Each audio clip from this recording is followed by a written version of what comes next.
Hi வணக்கம். நான் வந்து இங்கே திருப்பூரில் பனியல் கம்பெனியில் ஒர்க் பண்ணிகிட்ருக்கிறேன்.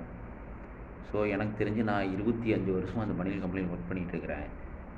என்ன ரீசன்னு கேட்டிங்கன்னா, எங்களுக்கு வந்து ரெகுலராக வேலை இருக்கும். நாங்கள் வந்து நல்லா சாப்பிட்றோம், நல்ல முறையாக இருக்கிறோம் அப்படின்னு நினச்சிட்டு இருக்கிறாங்க எல்லாருமே. ஸோ நாங்கள்லாம் அப்படி கிடையாது. நாங்கள்லாம் வந்து எங்களுக்கு பர்மனெண்ட்டு கிடையாது. டெய்லி வேஜஸ் தான். இன்றைக்கி இந்த கம்பெனி இல்லைன்னா நாளைக்கு அந்த கம்பெனி, அந்த கம்பெனி இல்லைன்னா இந்த கம்பெனி, இங்கே வரைக்கும் நாங்கள் வேலைக்கு போய் தான் பிழைக்கணும். 6 மாதம் அந்த கம்பெனியில் இருப்போம், 6 மாதம் இந்த கம்பெனியில் இருப்போம். எல்லாருமே அப்படித்தான் பொழைச்சிட்டு இருக்கிறோம். நான் மட்டும் இல்லை, என்னை சார்ந்த தொழில் அத்தனை பேர் அப்படித்தான் இருக்கிறோம். பட் இருந்தாலும் என்னென்னு கேட்டிங்கன்னா, இந்த ஒரு சுச்சுவேஷனில் வந்து நம்ம அமெரிக்கா அதிபர் வந்து ட்ரம்ப் வந்து 50% வந்து வரி போட்டதுனால இங்கே இருக்கிற அத்தனை தொழிலாளருக்கும் வேலை இல்லாத சூழ்நிலை உருவாகிருச்சு.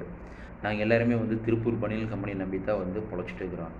அப்படி இருக்கும்போது இந்த மாதிரி ஒரு வரி விதிப்பு போட்டதுனால வந்து ஆயிரக்கணக்கான தொழிலாளர்கள் வந்து வேலை இருக்கும் அபாயம் ஆகி போச்சு.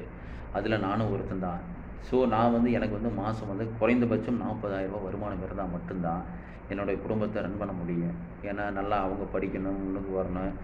ஸோ அவங்க நாளைக்கு ஏதாவது ஒரு இந்த தொழில் விட வேறு ஏதோ ஒரு பெட்டரான தொழிலுக்கு போகணும், வெளிநாட்டுக்கு போகணும் அப்படின்னு தான் ஆசைப்பட்டு அவங்கள நாங்கள் படிக்க வைக்கிறோம். அப்படி இருக்கும்போது இந்த மாதிரி ஒரு வரி விதிப்பு போட்டதுனால எங்கள் முதலாளிகளை என்ன சொல்கிறாங்க அப்படின்னா, இந்த மாதிரி வரி விதிப்பு போட்டாங்க, எங்களால் வந்து சரியாக அனுப்ப முடியாது, அதனால் வந்து உங்களுக்கு வேலை கொடுக்கறதுக்கு எங்களால் முடியாது, அதனால் இருக்கிற ஆர்டரை முடிச்சுட்டு நீங்கள் வந்து வேலையே இது வேறு எங்கேயோ இருக்க பார்த்துங்கன்னு சொல்கிறாங்க. எங்களுக்கு தெரிஞ்ச ஒரே தொழில் பனியல் தொழில் மட்டும்தான்.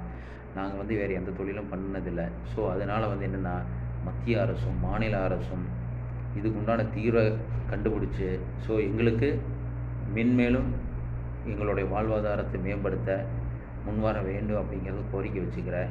என் சார்பாகவும் என்னுடைய தொழிலாளர் சார்பாகவும் மத்திய அரசாக இருக்கும் ஆளக்கூடிய திரு மோடிஜி அவர்களுக்கும், மாநில அரசில் ஆளக்கூடிய திரு மு.க. ஸ்டாலின் அவர்களுக்கும் என்னுடைய கோரிக்கையை வச்சு திருப்பூர் மக்களின் சார்பாக நான் வந்து எல்லாத்தையும் வேண்டி விரும்பி கேட்டுக்கிறேன். தயவு செய்து எங்களுடைய வாழ்வாதாரத்தை காப்பாற்ற வேண்டியது உங்களுடைய கடமைன்னு நான் உங்கள்கிட்ட கோரிக்கை வைக்கிறேன். நீங்கள் இதை வச்சிங்கன்னா மட்டும்தான் நாங்கள் பிழைக்க முடியும். இல்லைன்னா நாங்கள் என்ன பண்ணுறது அப்படின்னு எங்களுக்கு தெரியல. தயவு செஞ்சு இதை வந்து ஒரு இதாக எடுத்து எங்களுக்கு வந்து ஒரு நல்ல ஒரு எதிர்காலத்தை உருவாக்கி கொடுக்க வேண்டியது உங்கள் கடமைன்னு சொல்லி நான் வேண்டிக்கிறேன். காப்பாற்றுங்க. திருப்பூர் பனியல் தொழிலை காப்பாற்றுங்க. எல்லோரும் நல்லா இருக்காங்க. திருப்பூர் மட்டும் கிடையாது, திருப்பூர், கரூர், ஈரோடு, நாமக்கல், பட் எத்தனையோ தொழிலாளர் இருக்குது. அந்த தொழிலில் வந்து இது பண்ணணும் அப்படின்னா மத்திய கவர்மெண்ட் ஆகட்டும், மாநில கவர்மெண்ட் ஆகட்டும், மாநில அரசாகட்டும், இதுக்கு வந்து ஒரு நிரந்தர தீர்வு கிடச்சி இதை வந்து மென்மேலும் சிறப்பாக கொண்டு போகிறதுக்கு வழிவகுன்னு நான் வேண்டிக்கிறேன். நன்றி, வணக்கம்.